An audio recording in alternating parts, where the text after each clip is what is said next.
ഇവളെ തൊടുന്നതേ നാണക്കേടാണെന്നൊക്കെ നിനക്ക് നല്ലോണം അറിയാം. അതുകൊണ്ടാ നീ തൊടാത്തെ. കൂടെ കിടത്തുന്നു പോലുമില്ല.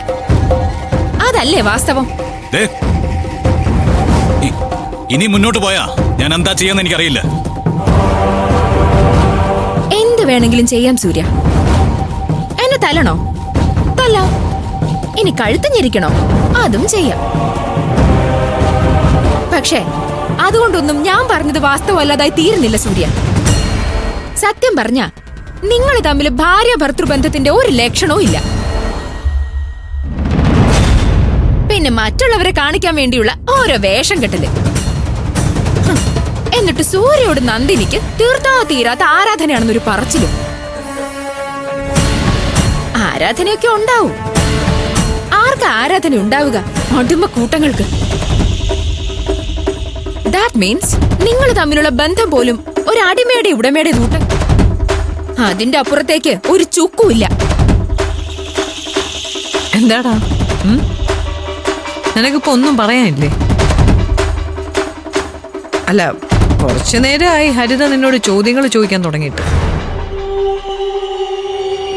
ആ നിമിഷം മുതല് നിന്റെ നാവ് അനങ്ങിയിട്ടില്ല. നീ ബഹളം വച്ചിട്ടില്ല.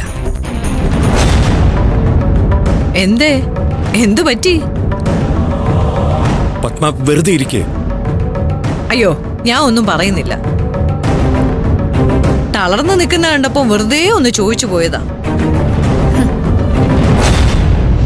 ഹരിത, നീ ഒന്ന് കിടക്കാൻ നോക്ക്. ഇതിനി മുന്നോട്ട് പോണ്ട. അല്ലെങ്കിൽ ഇത് കഴിഞ്ഞു മമ്മി. സൂര്യക്ക് എപ്പ മറുപടി ഇല്ലാതായോ അപ്പൊ ഇത് അവസാനിച്ചു. നന്ദിനി മുറി പോ. തന്നോട് മുറിയിലേക്ക് പോകാനാ ഞാൻ പറഞ്ഞത്. യെസ്, കണ്ടോ സൂര്യ? ചോദ്യങ്ങൾ ചോദിച്ച ഞാൻ മുന്നിൽ നിൽപ്പുണ്ട്. എന്റെ അച്ഛനുണ്ട്, അമ്മയുണ്ട്, സഹോദരനും ഉണ്ട്. ദേ, സൂര്യയുടെ വീട്ടിലുള്ള മുഴുവൻ പേരും ഉണ്ട്. ഇത്രയും പേരുടെ മുന്നിൽ നിന്ന് സൂര്യയുടെ ശബ്ദം പൊങ്ങിയത് ദേ ഇവളുടെ നേരെ മാത്രമാണ്. സൂര്യ ദേഷ്യപ്പെട്ടതും ഇവളോട് മാത്രമാണ്. ഇത് തന്നെയാ ഞാൻ പറഞ്ഞ അടിമത്തത്തിന്റെ ലക്ഷണം. And mind it, സൂര്യ. എത്രയൊക്കെ കുളിപ്പിച്ചൊരുക്കി ഭംഗിയാക്കാൻ നോക്കിയാലും ഈ നിൽക്കുന്ന കഴുത ഒരിക്കലും കുതിരയാവില്ല. അങ്ങനെ ആക്കാൻ ശ്രമിച്ച സൂര്യ വിട്ടിയാവുകയുള്ളൂ. മനസ്സിലായോ? പറഞ്ഞില്ലേ?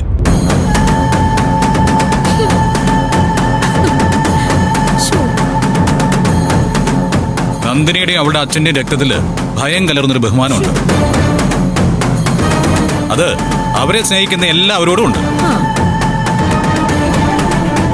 അതിനെ അടിമത്തം എന്ന് തെറ്റിദ്ധരിക്കുന്നത് നിന്റെ തെറ്റാണ്. എനിവേ, നന്ദിനിയുടെ സ്റ്റാറ്റസ് ഉയർത്തിക്കൊണ്ടുവരുമെന്ന് ഞാൻ വെല്ലുവിളിച്ചിട്ടുണ്ടെങ്കിൽ ഞാനത് ചെയ്തിരിക്കും. അതിനുവേണ്ടി എനിക്ക് എത്ര കഷ്ടപ്പാട് അനുഭവിക്കേണ്ടി വന്നാലും ഞാനത് ചെയ്തിരിക്കും. നിനക്ക് ഈക്വലായോ നിനക്ക് മുകളിലോ നന്ദിനി എത്തിയിരിക്കും. I will show you. അതുവരെ നിനക്ക് ബുദ്ധിമുട്ടിക്കാനുള്ളവളാണ് നന്ദിനി എന്ന് കരുതണ്ട. നിനക്കെന്നല്ല, ഈ നിൽക്കുന്ന ഒരാൾക്ക് പോലും നന്ദിനിയെ വില കുറച്ച് കാണാനുള്ള അവകാശമില്ല. ആരെങ്കിലും അതിന് ശ്രമിച്ചാൽ ഞാനത് ചോദ്യം ചെയ്തിരിക്കും. കേട്ടാ?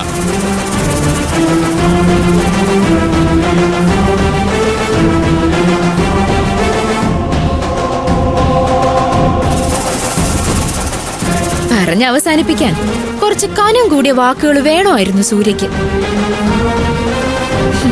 കാരണം തോൽവിയൊട്ടും ചെറുതല്ലോ. Aunty, are you happy?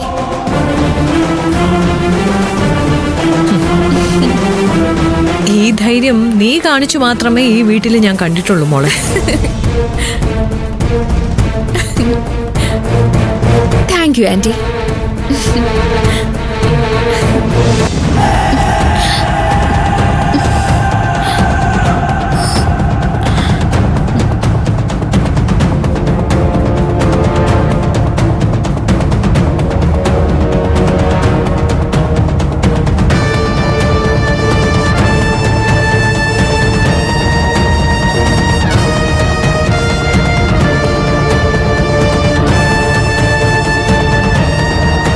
Nandini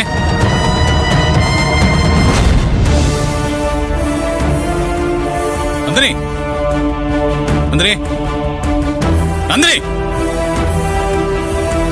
Nandini